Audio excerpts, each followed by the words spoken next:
राजस्थान के टोंक जिले में अति मनोरम और मन को लुभा देने वाली अरावली पर्वत श्रृंखला की प्राकृतिक छटा के मध्य आवा ग्राम में स्थित है श्री शांतिनाथ दिगंबर जैन सुदर्शनोदय अतिशय क्षेत्र। अपनी भव्यता और ऐतिहासिकता को संजोए हुए 12वीं शताब्दी का ये जिन तीर्थ लगभग 150 बीघा विशाल भूमि में फैला हुआ है और भारत के इतिहास में ये पहला ऐसा तीर्थ है जहाँ संत शिरोमणि आचार्य श्री विद्यासागर जी महाराज के परम प्रभावक शिष्य निध्यापक श्रमण मुनि पुंगव श्री सुधा सागर जी महाराज सत्संग के वर्ष 2011 के मंगल चातुर्मास में 400 मंगल कलशों की स्थापना एक साथ की गई थी। माना जाता है कि मंदिर जी की स्थापना कुंद मूल की आमना के अनुसार विक्रम संवत 1223 में एक गुफा मंदिर के रूप में की गई थी। इस कार्यक्रम के पुण्यार्जक हैं श्री शांतिनाथ दिगंबर जैन महाअतिशयकारी सुदर्शनोदय तीर्थ क्षेत्र, आंवला जिला, टोंक, राजस्थान।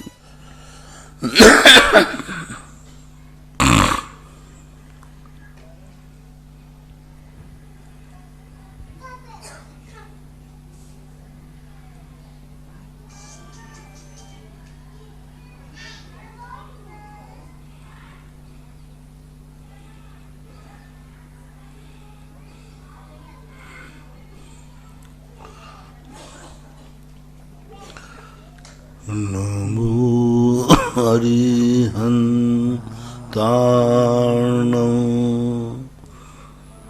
नमो सिद्धाणं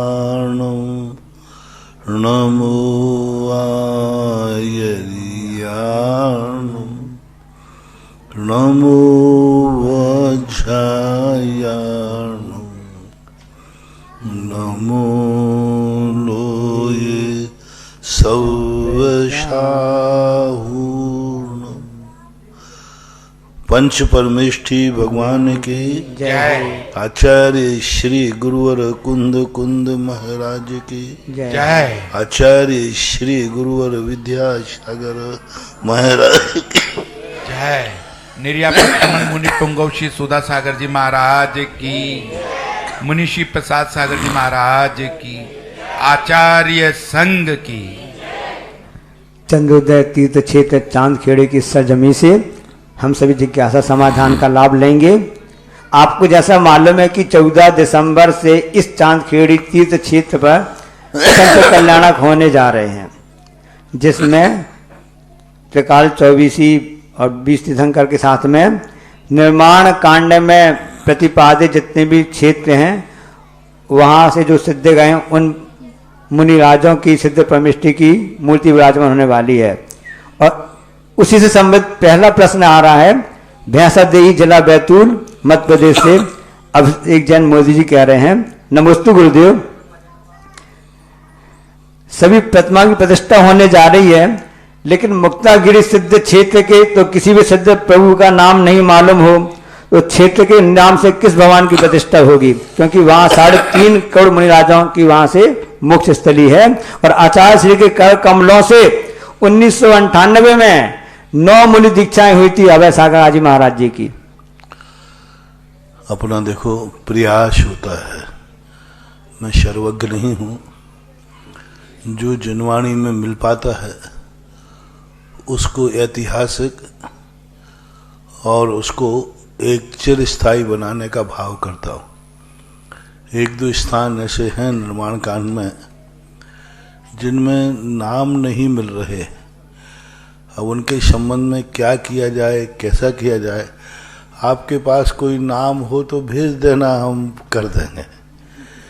आप मुक्तागिरी से बैतूल में जो लोग लेते हो, यदि कोई एक मुनि का भी कोई नाम वहाँ से आपको मिले तो ऐसा करके भेज देंगे। फिर भी हम विचार कर रहे हैं, हम सभी महाराज लोगों ने इस पर विचार चल रहा है कि क्या किया जाए। एक और क्षेत्र है ऐसा, और ध्यान है उसमें भी ऐसा ही है कि उसमें भगवानों के नाम नहीं है, कोड़ा कोड़ी नाम तो दे दिए। अब 3.5 करोड़ तो अपन बैठाने की स्थिति है नहीं। हाँ, ये कह सकते हैं प्रथम 3.5 करोड़ आदि। अब जो प्रथम भय हो वो भय हो, बस जो पहले भय हो, कोई ना कोई तो पहला हुआ होगा। अब जो पहले भय हैं तो अब जैसे इसमें अपन लोग हम करते हैं ना, इसमें 10 लाख क्षण पर में 700 मुनियों के नाम नहीं मिले, तो हमें अपने संग की एक बात याद आई कि हमारी आरिकाएं बहुत ज़्यादा हो जाती हैं, तो आरिकाओं के नाम कोई नहीं जानते। पहली, प्रथम, द्वितीय, तृतीय, कमंडलों पे भी डरने लगे थे। Number 1 number 2 number Harika, 1 number Harika, 3 number Harika. तो हमने कहा जब वर्तमान में जिनके नाम निश्चित हैं उनकी भी नंबर से ही लोग श्रावक जानते हैं, तो फिर मैंने 700 मुनियों से कहा, भगवान आपके जो जो नाम हो सो आप रख लेना। हम तो जिस दीक्षा क्रम में आपकी दीक्षा हुई हो उस दीक्षा क्रम में आपको प्रणति निवेदन करता हूँ। हालांकि बाद में किसी ने, हारिका ने अपनी कल्पना से 700 मुनियों का नामांकन किया है, गुणों को लेकर, कल्पना को, गुणों को लेकर के। ठीक है, लेकिन अपना उद्देश्य तो नंबर में, क्योंकि नंबर झूठा नहीं हो सकता, नाम झूठा हो सकता है। कोई ना कोई तो 1 नंबर, 2 नंबर, 3 नंबर, क्योंकि एक साथ तो 700 की दीक्षा हो नहीं सकती। अब आज वर्तमान, पहले तो हो सकती थी, ऐसी बात नहीं है। 700, 500 जो विद्युत चोर आदि 500 मुनि ने दीक्षा ली, तो एक साथ के स्लंज किए दीक्षा हुई। कौन वहाँ आचार्य दीक्षा देते फिर रहे थे? कौन से कहाँ 500 का कहाँ तक संस्कार करते? तो विचार नहीं है, चल रहा है। सोचता हूँ कुछ अच्छा हो, कोई क्षेत्र ना छूटे। बहुत अच्छा आपने अपने क्षेत्र की खबर ली। आप लोग और भी निर्माण कांड में वर्णित कोई क्षेत्रों के संबंध में आपको ऐसी जानकारी मिल रही हो, पता हो, तो इसी जिज्ञासा के माध्यम से कहें, उस पर विचार जरूर करूंगा। इतना। प्रवीण टोंगिया, वेस्ट बंगाल, रूपनारायणपुर से। नमोस्तु गुरुदेव। अब पंचकल्याणक का माहौल चल रहा है, तो प्रश्न भी वैसे ही आ रहे महाराज जी कि पंचकल्याणक भगवान के माता पिता बनने में ज्यादा पुण्य है या 14 में इंद्र बनने में? सबकी अलग अलग भूमिका है। परमार्थिक जो दृष्टि होती है वह माता पिता का पद इसलिए महान होता है, स्वधर्मेंद्र भी आकर के उनके चरणों को नमस्कार करता है, स्वधर्मेंद्र भी उनको पूज्य मानता है, आदरणीय मानता है। लेकिन माता पिता के द्वारा कोई संस्कार नहीं किए जाते। मात जन्म देना, माता पिता पंचकल्याणक का कोई नियोग पूरा नहीं करते। पूरी पंचकल्याणक क्रियाओं में एक भी ऐसी कोई नियोगी क्रिया नहीं है जो माता पिता के द्वारा की जाती हो। कुछ क्रियाएं हैं गर्भ की, सामंतनी क्रिया आदि, वो भी सब रिश्तेदार आदि आकर के मिलकर करते हैं। जन्म के बाद जो उसकी क्रियाएं होती हैं, उन क्रियाओं में कोई विशेष माता पिता का रोल नहीं दिखाया गया। उसमें स्वधर्मेंद्र अग्रणी है। 6 महीने पहले से जितने पंचकल्याणक के संस्कार हैं, वो सारे के सारे संस्कार स्वधर्मेंद्र द्वारा ही होते हैं। कल परसों भी मैंने कहा था, पंचकल्याणक का वास्तविक रूप तो सारे 5 कल्याणक मुनि के द्वारा ही होना चाहिए। गृहस्थाचार्य का जो पंडितों के नाम आ गए वो आज आ गए, क्योंकि पंडित लोग आज काफी मंचन होने लगा, तो हम मुनि महाराज लोग नहीं करते। लेकिन वो जो संस्कार की, अब रात्रि का कार्यक्रम है, हम लोग कैसे करें? लेकिन यहाँ तो हमें रात्रि का संस्कार करना है। जितने बजे भगवान का जन्माभिषेक हुआ था उतने ही बजे तुम जन्माभिषेक करते हो क्या? कभी दोपहर में, कभी 1 बजे, कभी दोपहर में कर लेते हो क्या? भगवान का हाथ जितने बजे मिला था उतने ही बजे हुआ है। वहाँ संस्कार करना, जो मंत्र क्रिया पूज्यवर जिनसेन स्वामी महाराज ने दी है, वो 5 कल्याणक मुनि महाराज के द्वारा ही किए जाना चाहिए। गर्भ के, जन्म के, कोई उसमें ऐसा दोष नहीं है कि कोई संयम में दोष लगे, कुछ क्रिया नहीं करना, मंत्रों का संस्कार करना है बस, संस्कार का। माता पिता की तो एक औपचारिक स्थिति बनती है, और उन्होंने जो लक्षण बताए हैं एक प्रतिष्ठाचार्य के, उनमें प्राय बहुतायत लक्षण मुनि में ही घटित होते हैं। आज यदि पूज्यवत जिनसेन स्वामी के अनुसार प्रतिष्ठाचार्य का अवलोकन किया जाए तो कोई प्रतिष्ठाचार्य आगम के अनुसार वर्णित है ही नहीं। शास्त्र और आगम के अनुसार प्रतिष्ठाचार्य स्थिति बनती ही नहीं है। तो इस प्रकार की जो स्थितियां हैं, लेकिन चूंकि आज व्यवस्थाएं इस ढंग से हो गई, क्योंकि आज पंचकल्याणक मंचन का रूप ले लिया, संस्कार गौण हो गया, मंचन ज्यादा होगा। पहले संस्कार मुख्य थे और मंचन कम था, इसलिए। कुंभराज गुना मध्य प्रदेश से आवाज आ रही है सगई अंशिका जैन की कि नमोस्तु महाराज जी, मनुष्य दान परोपकार इत्यादि करके पुण्य बंधक कर लेता है, तत्पश्चात उसके मन में सम्मान और अहंकार आदि के भाव आना मनुष्य की प्रवृत्ति हो जाती है। तो क्या सब स्वाभाविक है? यदि नहीं तो हम ऐसा क्या करें कि हमारे मन में ऐसे भाव ना आए? कोई बात नहीं, बुरा आदमी बुरा करके डरता है तो अच्छा कार्य कर, आदमी अच्छा कार्य करके यदि आनंद मनाता है तो कोई बड़ी बात नहीं है। कोई व्यक्ति अच्छे नंबरों में पास हुआ तो क्या उसको आनंद नहीं मनाना चाहिए? अनुभूति नहीं होना चाहिए? आनंद की अनुभूति, ओहो मैं पास हो गया। हम लोग मुनि बने तो क्या हमारी आनंद की अनुभूति नहीं होना चाहिए? खुशी मनाना अहंकार नहीं है। ओहो मैंने कितने पुण्य किए, मेरे द्वारा मंदिर बन गया, आहा धन्य है भगवान। दूसरा आशीर्वाद देवे या नहीं देवे, अपने खुद के किए हुए कार्य का स्वयं पीठ ठोक लेना चाहिए। रे मेरे जीवन में धन्य है, ओहो मेरे जीवन में मंदिर बन गया, मेरे जीवन में भगवान विराजमान हो गए, मैं पंचकल्याणक में इंद्र बन गया, सौधर्म इंद्र बन गया, ईशान जो भी बन गया, मैं गौरव होना चाहिए, एक अनुभूति होना चाहिए। जब भी कोई दान हो, दान दे मन हरस हरस विषय का नाचो। ये मान नहीं है, ये उस क्रिया का सम्मान है। एक आनंद की अनुभूति होना, 100 लोगों को बताना, देखो ये मंदिर आपने ही है, अपन नहीं बनाया है, हम कोई बात नहीं। वहां देखो व्रत विधान संग्रह में हर व्रत के बाद उद्यापन लिखा है। उद्यापन को जब मैंने समझा कि उद्यापन में तो क्या तुमने 10 उपवास किए, जुलूस निकालो, प्रदर्शन करो, जितना लोगों को बता सको उतना बताओ कि मैंने 10 उपवास किए, 16 काना व्रत किए। उद्यापन क्यों? जिससे उसके भी ऐसे करने के बुद्ध्यापन को यदि बाहर से देखोगे तो मान कसाय दिखती है, अहंकार दिखता है। अरे 10 उपवास कहते चुपचाप बैठ जाए घर में, क्यों बैठ जाए साहब चुपचाप? अच्छा कार्य किया, कोई बुरा पाप किया? पाप करने के बाद चुपचाप बैठ जा, पुण्य करने के बाद तो सारे जगत में डंडोरा पीट।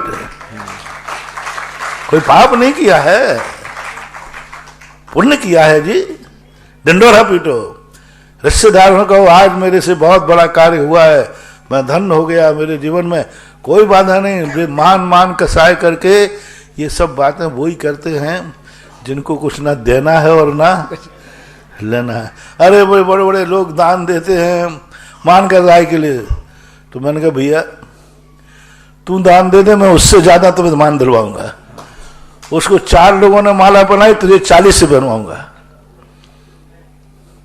उसको भामाशाह की, तुम्हें त्रिलोक सम्राट का नाम दिलाऊंगा, बस दे तो सही। कभी नहीं बंधु, अच्छे कार्य में की हुई कार्य की खुशी मनाना, आनंद मनाना, कोई बाधा नहीं। अध्यात्म ग्रंथ में पूजवाद कुंद स्वामी ने कहा, अहंकार की बात तुम कहते हो, अहंकार की बात कहती, अहमिक को खरु शुद्धो दंसन नानमयो सदारू। क्या बात है, अंदर अनुभव करता मैं एक ज्ञान घन स्वरूप शुद्ध हूं, ज्ञान अहमिक को खलु शुद्ध हो। मैं शुद्ध हूं। ये देखो, ये शब्द कहती गर्दन एकड़ जाती है, अहमिक को खलु शुद्ध हो। अहंकार नहीं है। अहंकार जब कहलाता है, अहंकार की परिभाषा समझो, खुशी मनाना और अहंकार में अंतर है। अहंकार में पर की उपेक्षा करना, द्रोहित करना, दूसरे कहना इडियट, तूने क्या दिया, हट पीछे पीछे हट, मैंने दिया है। अब ये अहंकार में आ गया। तो दूसरे को नीचा मत दिखाओ, बाकी सब चलता है। जैन संस्कृति में है महाराज जी कि कोई महापात्र बनते हैं, कोई यात्रा करके आते हैं तो उनके रिश्तेदार ससुराल वाले चीकट लेके आते हैं। आना ही चाहिए, आना ही चाहिए, है कि नहीं? धर्म कार्य सब में शिखर से जब लौट के आते थे पूरा गांव के बाहर लेने जाता था, पूरा नगर लेने जाता था, उनके चरणों की वंदना करते थे और वहां से गाजे बाजे के साथ उनको प्रवेश कराने लाते थे। अब आज के तो सीख है, अब जो है तो। हाँ, अगला प्रश्न है नमिता जैन कोटा से। नमस्ते महाराज जी, आत्म ज्योति क्या हम लोगों की नहीं बढ़ सकती? मैं तो हमेशा कहता हूं, जब भी तुमसे कोई अच्छा कार्य हो, कम से कम 100 लोगों को जरूर बताओ। मान लो तुमने रात्रि भोजन त्याग किया, तुरंत 100 लोगों को शेयर करो, मैंने आज बहुत पुण्य कार्य किया, जीवन धन्य हो गया, मैंने रात्रि भोजन त्याग किया। तुम यदि मंदिर का नियम लिया है तो अपने सब जो तो क्या होता है वो मोबाइल में ग्रुप, हाँ, ग्रुप व्हाट्सएप ग्रुप, जो भी होता हो, आगे पीछे आप जोड़ लेना जो सबको करो, मैंने आज भगवान के अभिषेक का नियम लिया है, आज मैंने महाराज को आहार दिया था, आज महाराज जी के पास बैठा तो जैसे कहा मैंने, देखो आप सबको मालूम मैं गुटखा का दीवाना हूं लेकिन मैंने छोड़ दिया है। 100 लोगों करो, प्रचार करो। हमारी सबसे बड़ी गंदी आदत है, हम अच्छे कार्य का प्रचार नहीं करते। बुरे कार्य हो जाए तो दूसरा भी करे, अच्छे कार्य करो। दूसरा यदि कोई गलत कार्य करे तो वो भली नहीं करे, पड़ोसी कर देगा, देख इसने ऐसा किया।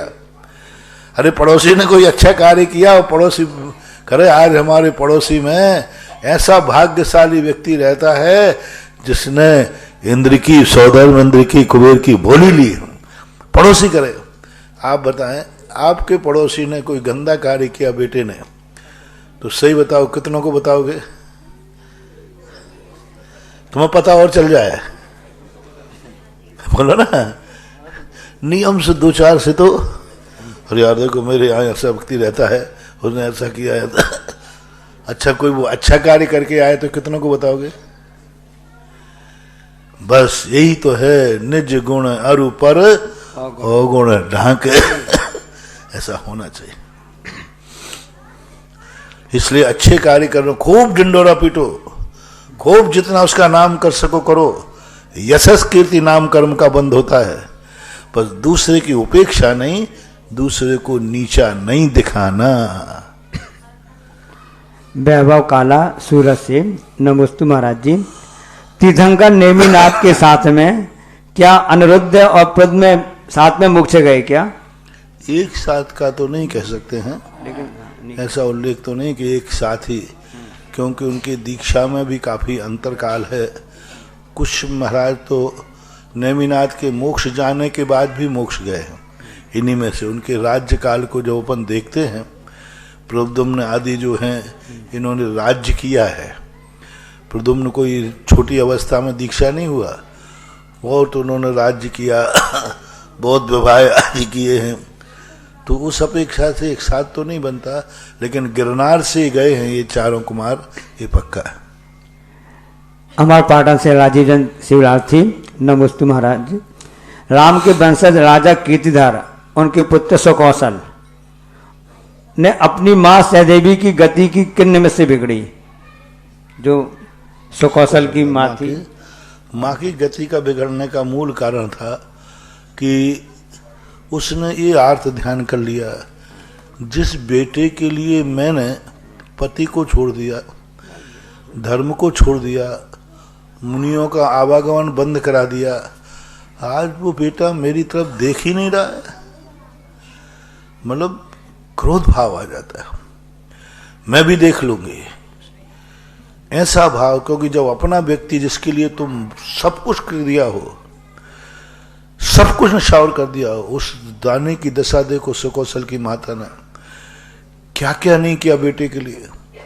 साक्षात अपने पति मुनिराज सामने आ गए और कहती है, बेटे ने कहा माँ ये कौन है, आप तो कह रही थी कि अपने राज्य में कोई दर्द नहीं, लेकिन ये कौन है, नंगा बिल्कुल घूम रहा है, कुछ भी नहीं।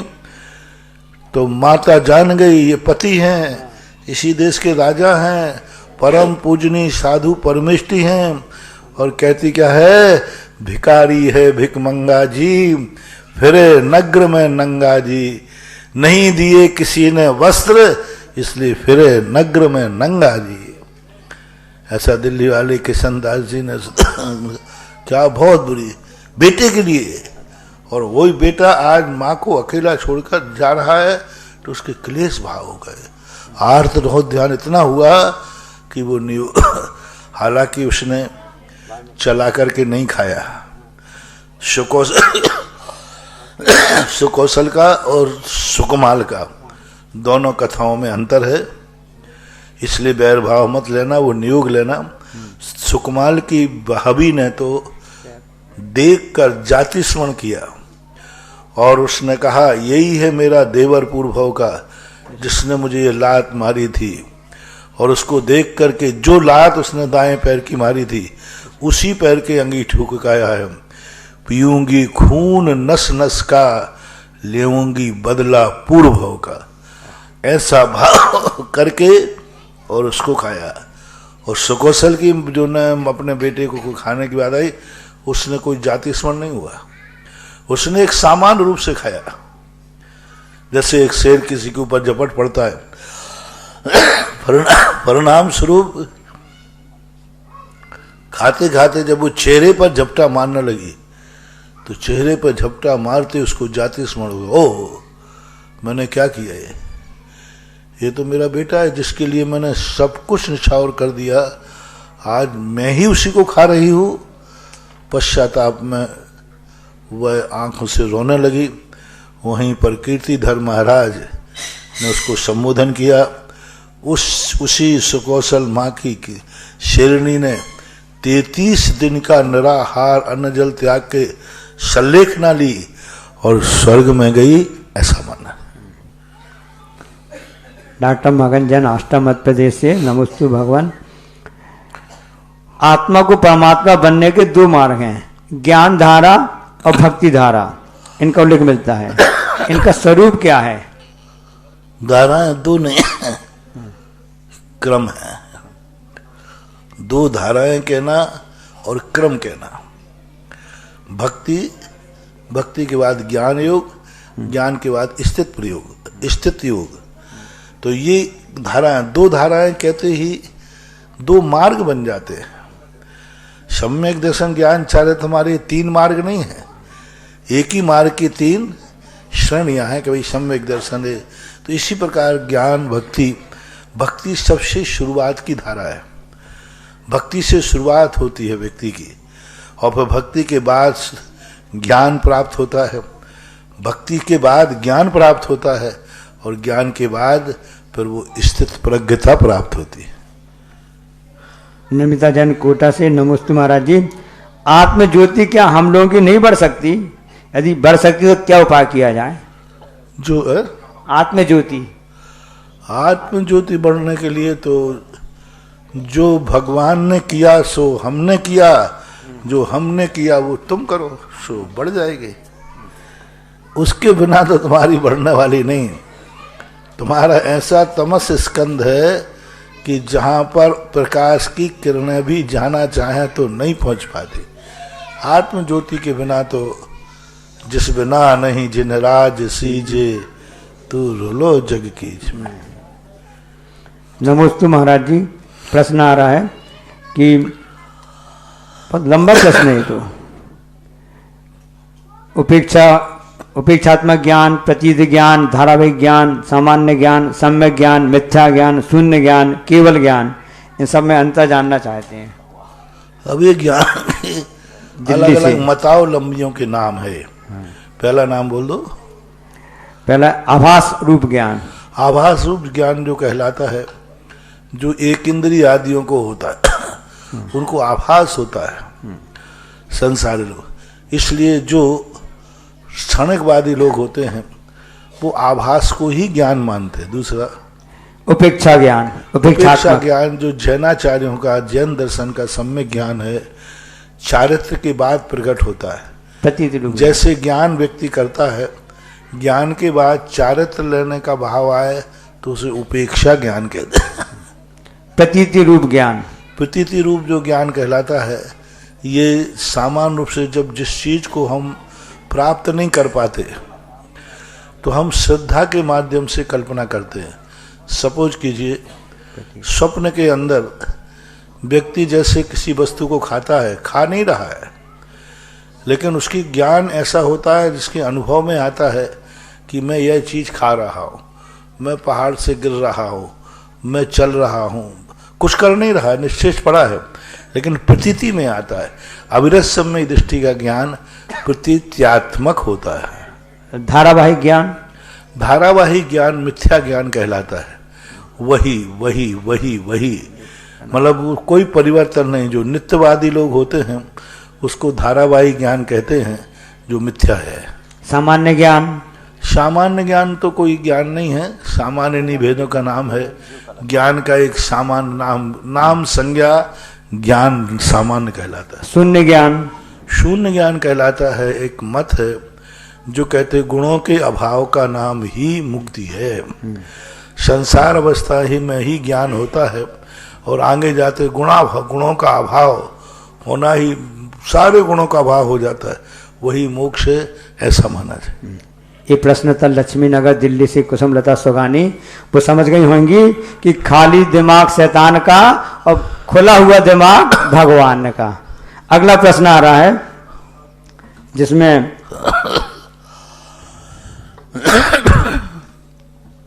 अच्छा, नगीना हरियाणा से नरेश कुमार जैन पूछ रहे हैं, और निर्वाण कांड में जो 72 भगवान विराजमान होने वाले हैं वो कितने फुट के, उनकी राशि कितने दिन में चुका सकते हैं, तो कमेटी वाले बता देंगे आपके लिए। देखो पहले सुनो, नियम तो मैं बनाऊंगा, व्यवस्था वो बना लेंगे। हाँ, वही बता देंगे। पहली बात, ये मूर्ति कम से कम नहीं तो बंध नायक बीच में दोनों तीनों मूर्तियां ऐसी बैठेंगी जैसे अपनी उंगली है ना, थोड़ी ये दो छोटी, थोड़ी सी एक बड़ी, मैचिंग के लिए। और कम से कम 45 इंच लगभग, 44-45 इंच लगभग मूर्ति है। तो खड़गासन मूर्ति है, बहुत ही सुंदर मूर्ति बन के आई हैं, आ चुकी हैं। एक आध कुछ मूर्तियां कम हैं तो आई जाती हैं, लेकिन मेरा तो जो सिद्धांत है कि मूर्ति का पैसा प्रतिष्ठा के पहले ही होना चाहिए। मूर्ति का प्रतिष्ठा के बाद मूर्ति का पैसा देना वह अपने लिए वह पुण्यदायक नहीं। हाँ, यदि प्रतिष्ठा नहीं की होती, मूर्ति रखी है तो फिर कोई देने की जरूरत नहीं है। जैसे मान लो अपने 3 साल से कोई, पहले 12 साल से कोई व्यक्ति ने वेदी बोली थी, उसने नहीं दे पाया, चलेगा, कोई बात नहीं, क्योंकि अभी प्रतिष्ठा और किसी का पैसा सब रोक लो। भगवान का पैसा, मूर्ति के नाम का पैसा तो प्रतिष्ठा के पहले ही होना चाहिए। वह पुण्यदायी, फलदायी, बहुत अच्छा रहता है। और प्रतिष्ठा एक गोत्र की ही होती है, उसमें 2 गोत्र नहीं मिलना चाहिए। हमने यहाँ पर एक बार बहुत पहले 96 के अंदर एक बात आई थी कि गोमटेश बाहुबली की स्थापना करें। ये जो उत्तम सागर है ना, ये खुरापाती करता रहता है। हाँ, इसने मेरे पास पत्र भिजवाया और पाटनी जी, अशोक जी को कहा कि दक्षिण भारत में चामुंड राय थे, तुम्हारी चामुंड राय की उपाधि झूठी नहीं साची करो। झूठी उपाधि नहीं लेना, साची उपाधि लो और उत्तर भारत में करो। तो और उत्तर भारत में करके क्या है, और भेज दिया मेरे, बोले एक ही महाराज के सानिध्य में हो सकती है, इच्छा कहीं पूरी होगी भी नहीं। मुझे भी पत्र लिखा उस समय, तो मैंने सोचा चलो करता हूँ। जिस चीज पे मैं थोड़ा डांट दूं, पर मैंने कहा क्या बेफालतू बैठे बैठे बातें करते। यदि मैंने ऐसा कह दिया तो समझ लेना वो अब होना ही है। तो पीतल इकट्ठा करना शुरू किया। हजारों टन पीतल इकट्ठा करना था। पूरे राजस्थान से, पूरे सब में से पीतल जिनके यहाँ पड़ा था, सब टनों टनों पीतल इकट्ठा होगा। पूज्य गुरुदेव को आशीर्वाद पहुंचा कि महाराज जी इस प्रकार से कर रहे हैं। आचार्य ने कहा किसका कर रहे हैं, कैसे? बोले नहीं, भगवान की मूर्ति एक ही परिवार का व्यक्ति बैठा लेगा, चाहे छोटी बैठा लो चाहे बड़ी बैठा। बेटे में वंश और भगवान में वंश एक ही होना चाहिए। ये तीर्थंकर हैं, भले उनमें एक छुआकू वंशज है, लेकिन दानी का पैसा भी एक वंश का लगना चाहिए। पंचायती भगवान नहीं, पंचायती बेटा चलेगा? अब देखो तुम लोग, अब पूछने में क्या बुराई भैया, देखो थोड़ा सा नहीं चलेगा हमारा, पंचायती कैसे चलेगा? गोत्र तो गोत्र। ऐसे ही भगवान भी गोत्र के हो, दान देने वाला एक गोत्र को। भाई चाचा चल जाएंगे तो सुआ तक लगता है ना तुम लोग का, एक गोत्र के होना चाहिए। ये नहीं करना, मैंने तुरंत बंद किया। वो पीतल अभी भी रखा है। लोगों से कहा हमने कहीं ले जाओ, बोले महाराज लेने के लिए थोड़ी दिया था। उन्होंने खूब चांदी दी थी, सोना दिया था, सब सुरक्षित है। तो कहने का अर्थ है कि वो कार्य एक व्यक्ति के द्वारा होने का था। फिर मैंने चलो एक व्यक्ति कहा, इन्होंने कहा, वो मेरे पास आए अशोक जी, महाराज जी जैसे आपकी आशीर्वाद हो, लेकिन वो ढालना संभव नहीं है।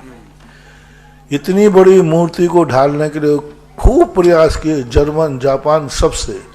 बौद्धों की मूर्ति ढली अभी 400 फीट की, लेकिन कैसी ढली? वो अंदर से खोखली है, ऊपर से पत्ते का ज्वाइंट है। उसने कहा महाराज मैं 4 भागों में ढालूंगा, हाथ अलग, गर्दन अलग, चेस्ट का अलग, 2 हाथ अलग, 2 पैर अलग, इन सबको जोड़ दूंगा बेल्डिंग से। मैंने कहा नहीं, ऐसा कराना मेरे मन की बात नहीं, एक साथ ढालो। कोई दुनिया का व्यक्ति तैयार नहीं हुआ।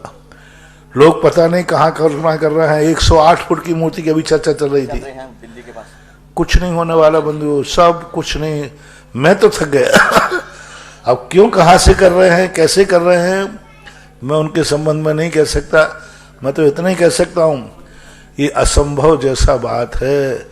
जिनेंद्र भगवान की मूर्ति को इतना बड़ा 108 फुट का एक साथ ढालना, या तो ज्वाइंट टुकड़े टुकड़े करके ढालेंगे और फिर उसमें ज्वाइंट कर देंगे, और या फिर ऊपर पर गुस्सा जब किसी ने मेरे से कहा, मैंने कहा भैया मैं तो हार गया, अब आप लोग बनाओ, हमारा पुण्य होगा तो दर्शन जरूर कर लूंगा। और अभी भी कोई जिम्मेवारी लेता है, और उसके लिए ठोस, कितना बड़ा ठोस चाहिए, कितने 1000 टन पीतल की स्थिति आई थी। लेकिन वो तो चलो हो जाएगा, लेकिन बनाए कौन? तो ऐसी स्थिति में आज तुमने मूर्तियों की बात कही, तो मेरा जो पूज्य गुरुदेव का जो भाव है कि मूर्ति एक गोत्र की हो, और उसका पैसा तो प्रतिष्ठा के पहले देना ही है। 19 तारीख को वह विराजमान होगी, 14 तारीख को वह मूर्ति तुम्हारी नहीं रहेगी। वो मूर्ति जिस माँ के गर्भ में जाना है, उस गर्भ में, गर्भ कल्याणक होता ना, तो गर्भ कल्याणक के अंदर तुम्हारा सब कुछ। प्रशस्ति भी कब लिख सकते हो ये मूर्ति हमारी है? गर्भ कल्याणक के पहले। गर्भ कल्याणक के पहले तो कह सकते हो मूर्ति, गर्भ कल्याणक के बाद तो फिर वो उसी गोत्र की हो जाती है। इसलिए मैंने तो सम्यक एक मार्ग बताया। फिर तुम्हारी परिस्थितियां आदि हैं, वो कमेटी से कंप्रोमाइज कीजिए। मैं तो सही, सच्चा, जो हितकारी, कल्याणकारी मार्ग है वही बता सकता हूँ। आगे ऊपर से नीचे से लेन देन के लिए ये वकील लोग एक सब यही करते रहते हैं। वकीलों का काम ही है कि फाइलों का ऊपर से नीचे पलट पलटा करके, और ये कोषाध्यक्ष महोदय है यहाँ के, तो ऐसा 4 दिन की चांदनी फिर अंधेरी रात, रात तो कट जाएगी फिर न बनेगी बात। मांगरोल से अक्षय निवेदन। नमस्ते महाराज जी, जब मुनिराज सामायिक करते हैं तो उनको क्या क्या चिंतन करते हैं? बहुत अच्छा प्रश्न उनका, लगता भविष्य उनकी मुनि बनने की भावना है। जब मुनिराज सामायिक करते हैं तो क्या क्या चिंतन करते हैं? चिंतन ही नहीं करते, यूं चिंत निज में थिर भये तिन अखत आनंद। चिंत करके थिर भये, चिंतन में थिर नहीं हुए, चिंत करके। वो दशा साधु हमेशा चिंतन करना ही रोकना है। ये चिंतन ही तो गड़बड़ कर रहा है। तो साधु चिंतन नहीं करते, चिंतन करते करते करते स्थित हो जाते हैं, स्थित प्रज्ञ हो जाते हैं। ठीक, हाँ, हो गया। भाव सुधारने के लिए पुण्य जरूरी है, और पुण्य अर्जन करने के लिए वर्तमान के अंदर पुरुषार्थ रूपी पुण्य करना जरूरी है।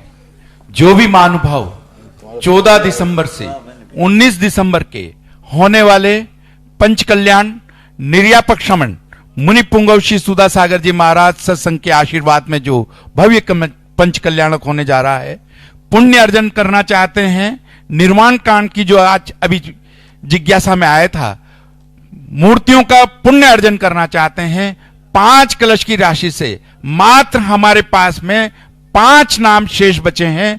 जो भी अपना पुण्य अर्जन करने में अग्नि रहे, शीघ्रता से अपना नाम प्रेषित कर सकते हैं। इसी के साथ में जो इंद्र दूसरे भी बनना चाहते हैं, मेन इंद्रों का चयन हो चुका है। 5 कलश की राशि से वो अपना नाम हमारे पास में प्रेषित कर सकते हैं।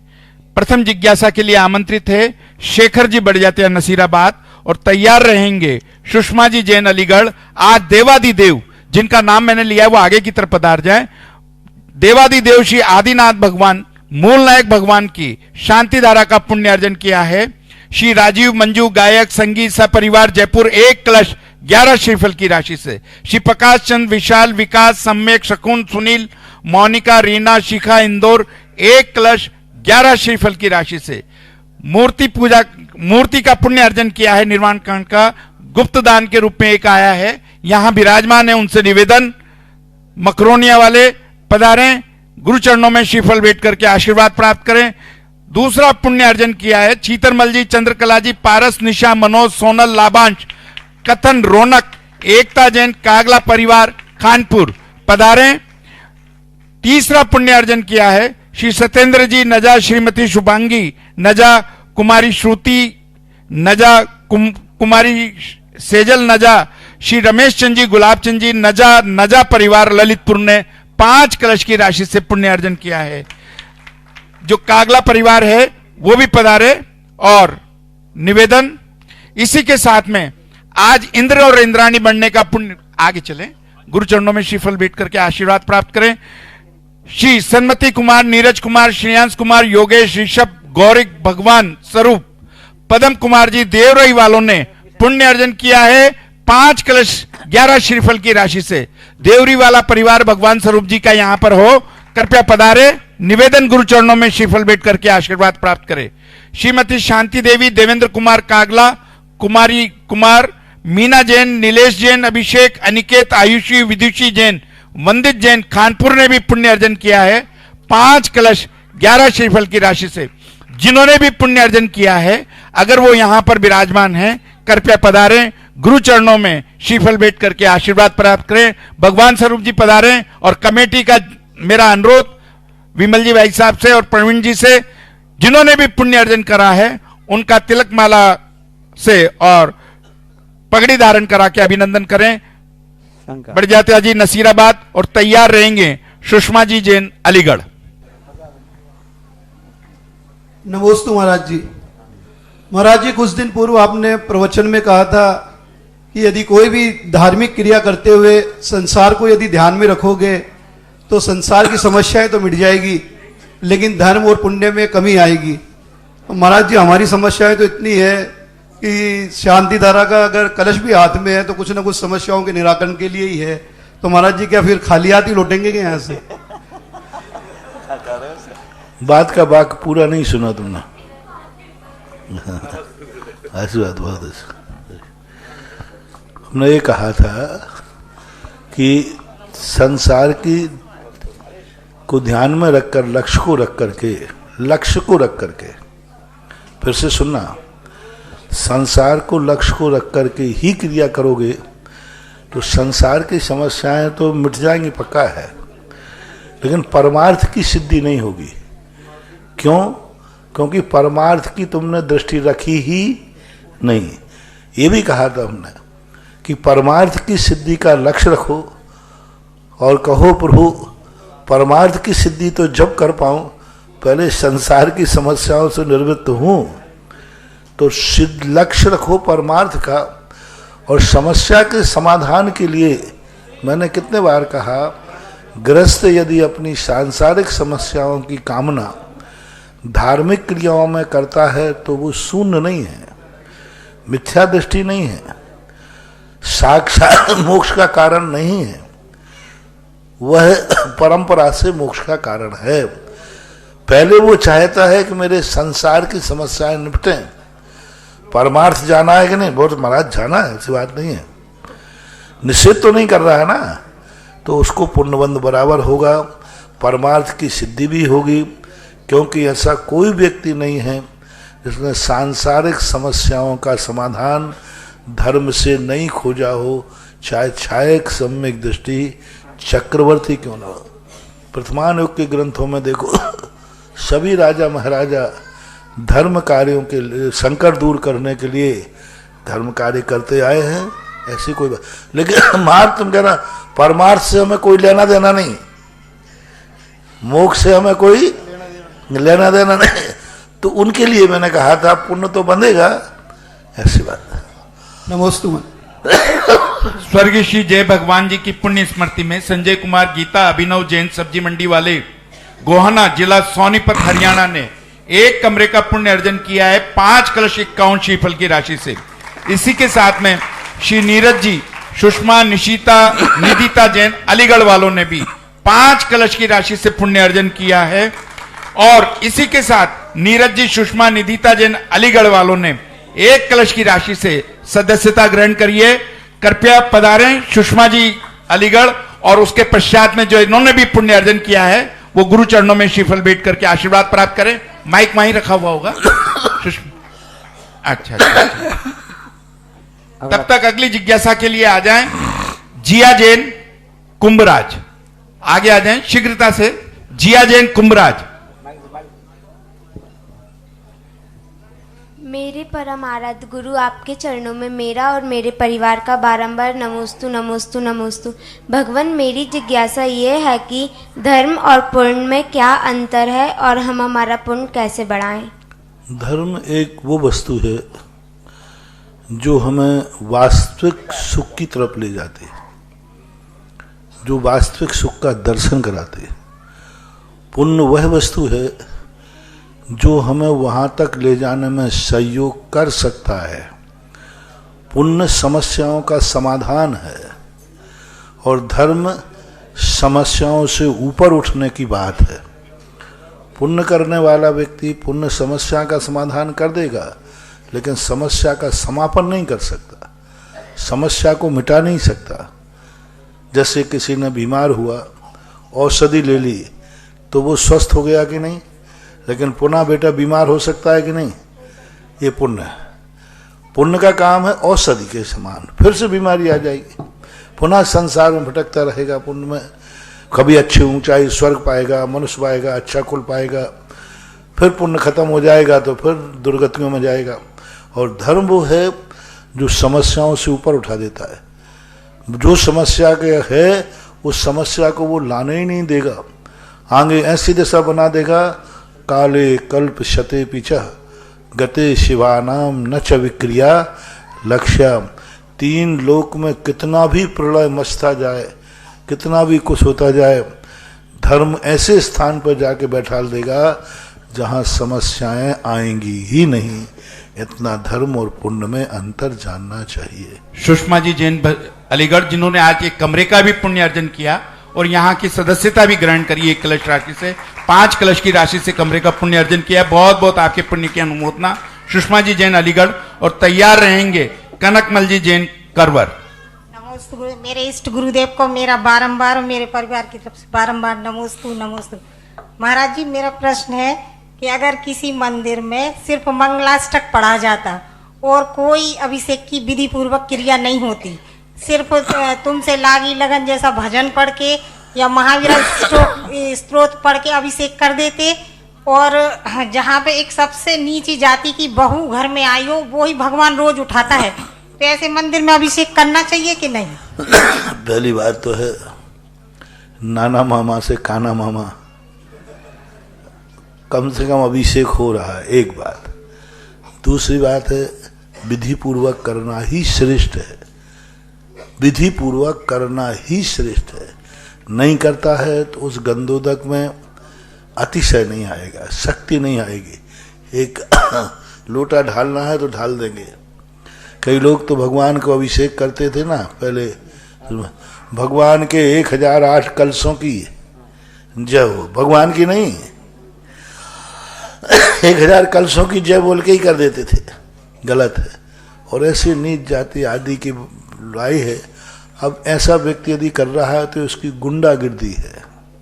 महाराज किसी को उठाने नहीं देते। ओम शांति, गुंडागिर्दी है। और गुंडागिर्दी के लिए कोई साधन नहीं। गुंडों के लिए 2 व्यक्ति काबू कर सकते हैं, लौकिक गुंडा हो तो पुलिस और धार्मिक गुंडा हो तो कर्म।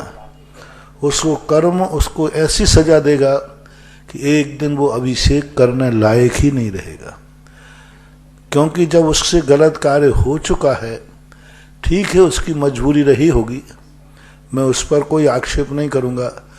लेकिन यदि कोई व्यक्ति मन में अपने भक्तों को सदा समझाता हो कि तुम्हारे साथ जीवन में ऐसा हो जाए, महाराज हमारी समस्या समझो, मैंने कहा समझता हूँ, आपके लिए मना नहीं कर रहा हूँ, लेकिन आप कम से कम ये तो महसूस करें कि आपने ये कार्य शौक में किया है कि मजबूरी में। मजबूरी में। कोई व्यक्ति नीच जात से नहीं करना चाहता, परिवार की सहमति से किया है कि अनसहमति से, बिना समाज की सहमति, तो इससे सिद्ध है कि आपने गलत किया है। अब गलत का प्रायश्चित एक ही है, यदि वो व्यक्ति कहे, मैं हमेशा कहता हूँ जिससे गलती हो गई, विधवा हुआ है, त्वरित त्यक्ता है, नीच जाति के हो गए, मैं इसके लिए कोई विकल्प नहीं करूँगा। भाई यदि आपने धार्मिक क्रियाओं से अपने आप को दूर कर लिया और कोई कहे भी नहीं नहीं यहाँ अभिषेक कर लो, कोई नहीं देगा, नहीं साहब मैंने गलत कार्य किया, मेरे से मैं नहीं करूँगा, तो ध्यान रखना 100 भवों तक उसके जीवन में ऐसी दुर्घटना फिर से नहीं होगी, क्योंकि उसने प्रायश्चित और एक्सेप्ट कर लिया आगे। और यदि ऐसा जो कर रहा है तो अब नीच कुल की कन्या ही नहीं लाना पड़ेगी, स्वयं खुद नीच कुल में जाएगा और नीच कुल में जाकर के वहां के कार्य करेगा नियम से। सपोज कीजिए आप यदि महाराज को आहार देने जा रहे हैं, किसी ने छू लिया, अशुद्धि हो गई, गंदगी में पैर पड़ गया, अब अभिषेक करने में पुण्य है या नहीं करने में पुण्य? बताओ, नहीं करने में पुण्य ज्यादा है। ऐसे लोगों से मैं कहता हूं भगवान को तो कोई फर्क पड़ने वाला नहीं है। ऐसे व्यक्ति को तुमने घसित हो गए तो तुम्हारा नहीं करने में ही पुण्य है। तुम नहीं करोगे तो तुम्हारा पाप कटेगा। जरूर तुमने कोई पूर्व कर्म का पाप किया जो ऐसे जीवन में मनाया, अब यदि इसका तुम त्याग कर दो तो अभिषेक नहीं करोगे तो तुम्हारे जीवन का पाप कट जाएगा, अगले भाव में फिर ऐसी दुर्घटना नहीं होगी। उन महानुभाव से मेरा कहना है आपका नहीं करने में ही हित है। यदि करते हो तो लो, आज तो कन्या ही नीच कुल की लाए हो और ये फरमान जारी होता है, कल तुम ऐसे नीच कुल में जन्म लोगे कि उस नीच कुल में कोई छूने लायक भी नहीं लगेगा। दूर से लोग सत्कार करेंगे कि नहीं बाहर कर इसको, ये तो नीच कुलीन है। तो ऐसी गलती नहीं करना चाहिए। अब रही बात मंदिर की आदि की, उसके संबंध में व्यवस्थाएं, सामाजिक व्यवस्थाएं हैं, उसको समाज को बैठ के फैसला करना चाहिए। आज एक प्रश्न और कि अगर हम जैसे व्रत करते हैं और उद्यापन के लिए कोई पंडित जी नहीं है या ढंग से वो करा पाए, तो हम अपने हिसाब से दान देते कर सकते, उद्यापन कोई बाधा। नमस्ते। 14 दिसंबर से 19 दिसंबर तक होने वाले पंचकल्याणक में जन कल्याणक कलश का पुण्य अर्जन किया है। श्री जिनेश कुमार गांधी, प्रदीप कुमार गांधी, अशोक कुमार गांधी, आनंद कुमार गांधी, राजेश कुमार गांधी, गांधी परिवार अशोकनगर ने 51 श्रीफल की राशि से आज असीम कालीन भक्तामर विधान का पुण्य अर्जन किया है। श्री नाथूलाल जी, धापूबाई, अशोक जी, अंजना, संजय, मोनिका, अनुराग, पूजा, सावला परिवार लांबा खोद वालों ने, कुन्नाडी वाले कोटा ने 51,000 रुपए की राशि से पुण्य अर्जन किया है। पंच बीजाक्षर रीम शिलाओं का पुण्य अर्जन किया है। श्री लालचंद जी, चेतन कुमार, अंजना, साक्षी, समन्वय जी, हाड़ी गांव वाले टोंक ने 5 शिलाओं से पुण्य अर्जन किया है। श्री सरदारमल जी, मगनभाई जैन, गुलाबगंज परिवार, सौरभ ट्रेडर्स, सिरोंज वालों ने 5 शिलाओं से पुण्य अर्जन किया है। श्रीमती नूतन, अनिल, पूरू, तन्वी, वैशाली समस्त परिवार कोटा 5 शिलाओं से पुण्य अर्जन किया है। श्री मूलचंद जी, राजेंद्र जी, प्रियंका, विनीत जैन दमोह ने 5 शिलाओं से पुण्य अर्जन किया है। श्री अनिल जी जैन, सरला, अंकित, नेहा, उर्दम जैन दिल्ली ने 5 शिलाओं से पुण्य अर्जन किया है। श्रीमती सुषमा सुमुत कुमार जैन, खानिया दाना वाले शाहपुरा अहमदाबाद ने 5 शिलाओं से पुण्य अर्जन किया है। 5 शिलाओं की राशि 21,000 रुपए है। जो भी महानुभाव पुण्य अर्जन करना चाहे पंच बीजाक्षर रीम शिलाओं का भूगर्भ विस्तार के अंदर 5 शिलाओं का पुण्य अर्जन करना चाहे हमारे पास में नाम प्रेषित कर सकते हैं। 5 शिलाओं की राशि 21,000 रुपए है। पधारे करवर वाले भाई साहब और तैयार रहेंगे जो है श्री दिनेश कुमार जी गंगवाल, स्वाई माधव। आदिनाथ चंद्रोदय तीर्थ क्षेत्र पर विराजमान मुनि संघ के चरणों में करवर दिगंबर जैन समाज का नमोस्तु इच्छामि। मुनिवर, आपके आशीर्वाद से शिलोदय तीर्थ क्षेत्र सिलोर नेणमा पार्थनाथ समिति के तत्वाधान में सुधा सागर ट्रेन द्वारा सम्मेद शिखर की यात्रा संपन्न हुई थी। आपका बहुत बहुत मंगल आशीर्वाद रहा। हम आपके सभी आभारी हैं। मेरी शंका है कि हम नंदीश्वर की पूजा करते हैं। लाल नख मुख नयन श्याम अरु श्वेत हैं, श्याम रंग बोह सिर केस छवि देत हैं। इस प्रकार की प्रतिमा अकृत्रिम चैत्यालयों में होती है। तो अभी भी जो पंच कल्याण प्रतिष्ठा हो रही है और यहाँ पर जो प्रतिमा है, यदि ऐसी प्रतिमा बन जाए तो उसको हम कहते हैं कि तो श्वेतांबर प्रतिमा है। इसमें क्या बहुत सही बात है। नमस्ते महाराज। वहाँ जो प्रतिमाएं होती हैं वे ओरिजिनल पाषाण की होती हैं। ओंठ लाली जैसे लगाए हुए नहीं रखते, सामान्य गुलाबी होते हैं। आंख अपनी जैसी लगती है। अब जैसे आंख के ऊपर बाल हैं, ये कालेपन है, ये अलग से दिखते हैं क्या? ओरिजिनल पाषाण ही वैसा होता है। वो अकृत्रिम चैत्यालय है। यहाँ तो अब लाल करेंगे तो लाली लगवाना पड़ेगी बहनों से, कोई तुम्हारी लिपस्टिक है, और यहाँ काजल लगाना पड़ेगा भगवान को, तो ये श्रृंगार कहलाएगा। वो श्रृंगार नहीं है, वहाँ ओरिजिनल उनकी ऐसी आकृति है। जैसे व्यक्ति राजकुमार वगैरह जो होते तीर्थंकरों का जन्म, ये जन्म से ही ऐसे होते हैं। जिनकी हथेलियाँ लाल होती हैं, जिनके गाला लाल होते हैं, वो ओरिजिनल पाषाण है, वो श्रृंगार नहीं है। और यहाँ जो अपन करेंगे वो क्या हो जाएगा? श्रृंगार हो जाएगा। जैसे भी अपन ने काजल लगाया, यहाँ वो की बाल बनाए, तो वो सब श्रृंगार हो जाएगा। और जैन दर्शन श्रृंगार को परिग्रह में लेता है। इसलिए बिना लाली के चल जाए, लेकिन लाली नहीं लगाना। एक निवेदन है महाराज श्री कि हनुमान ताल जी में मंदिर के दर्शन किए थे, वहां पर एक प्रतिमा थी, और एक वहाँ कोनी जी में एक प्रतिमा थी। उसमें दोनों तरफ ऐसे इंद्र खड़े थे, और कोनी जी में इस प्रतिमा थी। तो वो किस प्रकार है? इंद्र तो खड़े रहते हैं, चवड़ ढूंढने वाले। सप्त धातु की प्रतिमा थी, उसी में बने थे। चवड़ ढूंढने वाले खड़े, चवड़ ढूंढने वाले। दिनेश कुमार जी भाई साहब तैयार रहें, और तैयार रहेंगे अपने श्रीमती प्रमिला जैन, अशोकनगर। श्रीमती प्रमिला जैन, अशोकनगर। हे गुरुदेव, आजकल लोग क्या है, कहीं भी यात्रा को जाते हैं, किसी मंदिर में कोई भी कुछ दिखा तुरंत नोट करते हैं, महाराज से पूछेंगे। प्रश्न तो चाहिए उनको, पूछने के लिए प्रश्न तो चाहिए। हे गुरुदेव, मेरे परिवार की ओर से त्रिकाल बार नमोस्तु नमोस्तु नमोस्तु। द्वादश पाठ्यक्रम के चौथे वर्ष के पाठ्यक्रम में एक जगह आया है, आत्म पुरुषार्थ सिद्धि उपाय में द्रव्य हिंसा और भाव हिंसा स्वघात, और भाव हिंसा और द्रव्य हिंसा परघात। तो इनको उदाहरण से हमें समझाएं। साथ में अगर ये कषाय है तो हम इनसे कैसे बचें? द्रव्य हिंसा और भाव हिंसा, स्वघात, हाँ, परघात दोनों ही है उसमें। 4 प्रकार की हिंसा बताइए। हाँ, 4 प्रकार कैसे?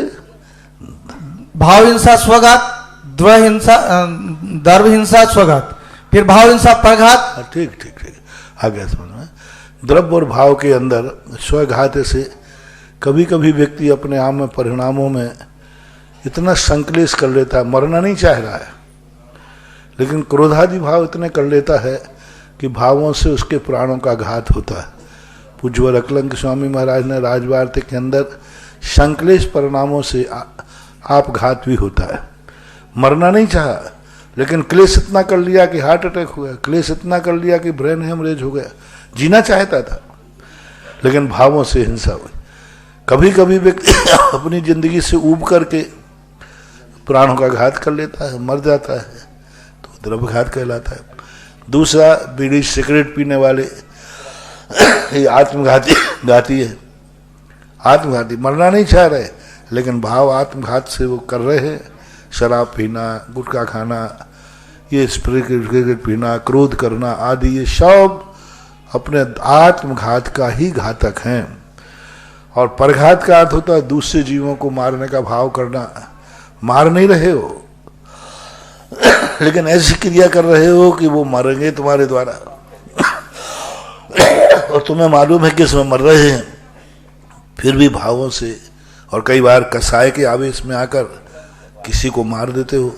मेरा बस चले तो मैं इसको जिंदा नहीं छोड़ूंगा, तो ये भाव हिंसा, मार देना द्रव्य हिंसा है। इनको बचने का एक ही उपाय है कि अपने परिणामों को सीमित करें। स्वयं और पर का घात करना, प्रकृति ने हमें जिंदगी जी है, जीने के लिए दी है, मरने के लिए नहीं दी है।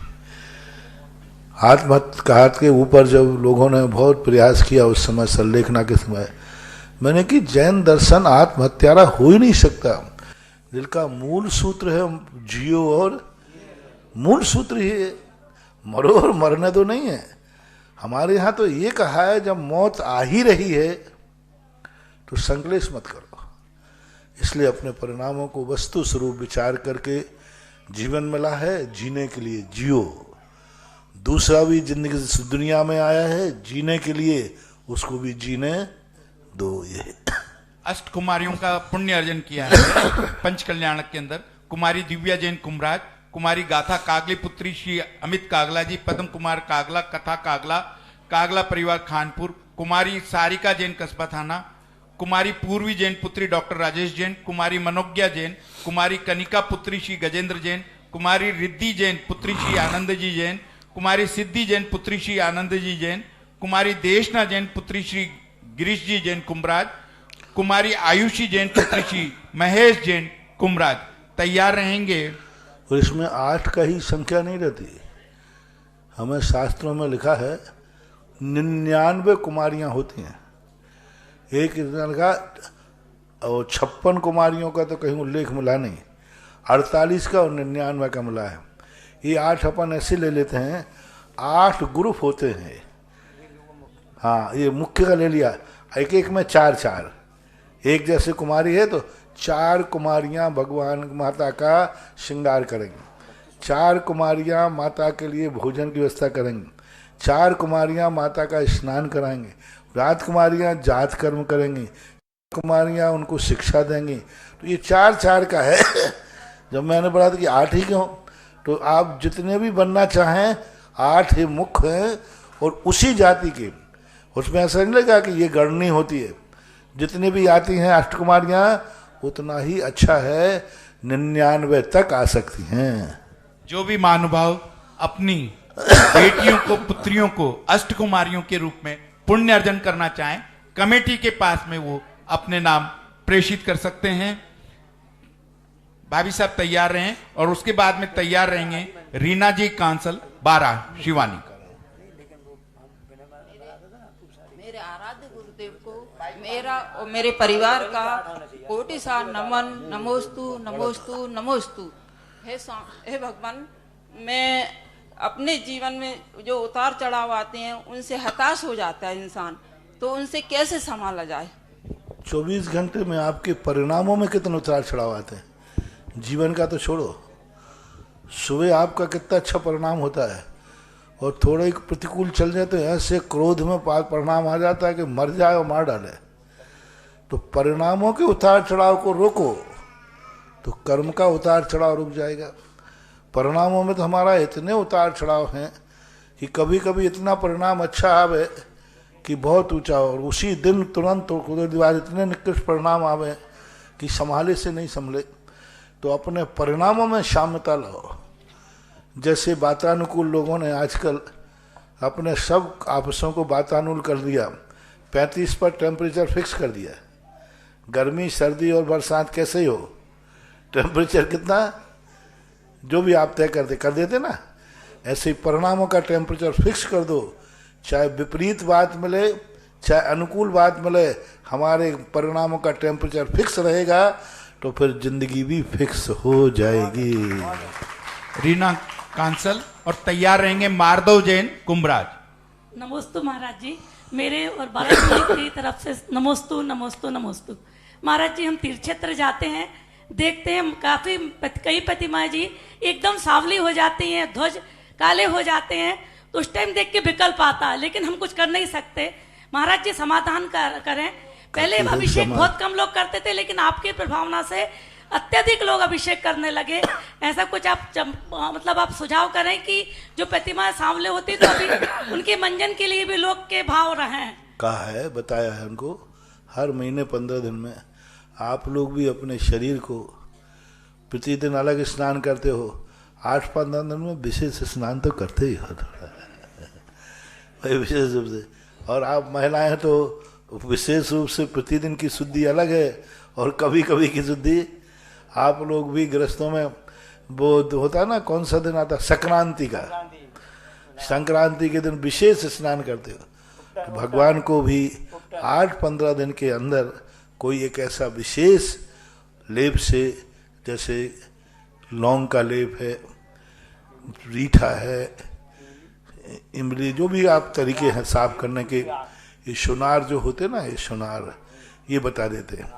आजकल अच्छे पाउडर भी, शुद्ध पाउडर भी चल रहे हैं, जिनको मार्बल आदि के पाउडर, इनसे शुद्ध करो। अपनी मूर्तियां हैं, अपन इनको साफ करना चाहें तो कर। अपन क्या करते, साल और 2-2 साल के बाद हर हफ्ते नियम कर लो ना, हर महीने का नियम कर लो ना, कि हर महीने के अंदर हम सारी मूर्तियों को जो छोटी काली पीली पड़ती हैं उनको साफ करेंगे। जिससे आप लोग कहते हैं मेंटेनेंस। बिल्डिंग भी बनती है तो क्या मांगती है, गाड़ी मेंटेनेंस मांगती, तो मूर्ति भी मेंटेनेंस मांगती है, वो कर लेना चाहिए। माधव जैन कुंभराज। क्षेत्रों में ज्यादा मतलब ज्यादा प्रतिमा रहती, वहाँ ज्यादा ऐसा देखने में आता है। कमेटियां काय के लिए बनती है, नेतागिरी के लिए क्या? भाभी साहब, एक पुजारी अलग से इसी के लिए लगाया जाए। निर्यापक श्रमण मुनि पुंगव श्री 108 सुधा सागर जी के चरणों में मेरा और मेरे परिवार का मन वचन काय से नमोस्तु नमोस्तु नमोस्तु। महाराज जी, मेरी छोटी सी जिज्ञासा है, अतीत को धारणाओं में कैसे बदलें? अतीत की धारणाओं में कैसे बदलें? अतीत की धारणाओं को कैसे बदलें? अतीत की धारणाओं को बदलने का एक ही तरीका है, अच्छी धारणा है तो मत बदलो, बुरी धारणा हो तो भूल जाओ। बुरे कार्य आदि स्मृति में आते हैं तो उनको भूल जाओ कि इससे क्या लेना देना हमारा। और अच्छा कोई कार्य हुआ है, अच्छी घटना घटी है तो उसको चिरस्थायी रखो, उससे हमारे लिए परिणामों में विशुद्धि आती है। ऐसा अंतिम जिज्ञासा के लिए संतोष जैन भोपाल पधार जाएं। अंतिम जिज्ञासा के लिए हमारे पास में काफी सारे नाम हैं, लेकिन समय की उपयोगिता है और मुनि श्री प्रसाद सागर जी महाराज का मुझे दिशा निर्देश मिल रहा है कि आप थोड़ा सा देखें। तो अंतिम जिज्ञासा के लिए महाराज श्री के चरणों में त्रिकाल बार नमोस्तु नमोस्तु नमोस्तु। महाराज जी, मेरी जिज्ञासा ये है कि कहते हैं कि जिसका जन्म होता है उसका मरण निश्चित है, और जिसका मरण होता है उसका भी जन्म निश्चित है। और दूसरी तरफ 16 कारण भावना की जो अपना पूजा है उसकी जयमाला में आया है कि दरस विशुद्ध धरे जो कोई ताको आवागमन न हुई, तो किन का आवागमन नहीं होता। हाँ, तो बात सही है।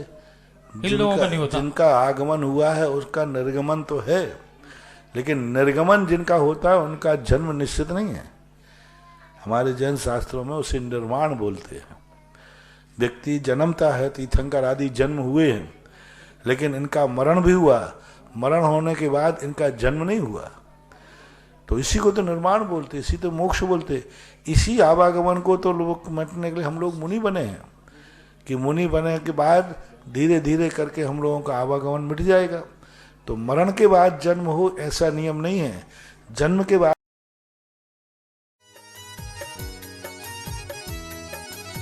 इस कार्यक्रम के पुण्यार्चक थे श्री शांतिनाथ दिगंबर जैन महाअतिशयकारी, सुदर्शनोदय तीर्थ क्षेत्र, आंवला जिला, टोंक, राजस्थान।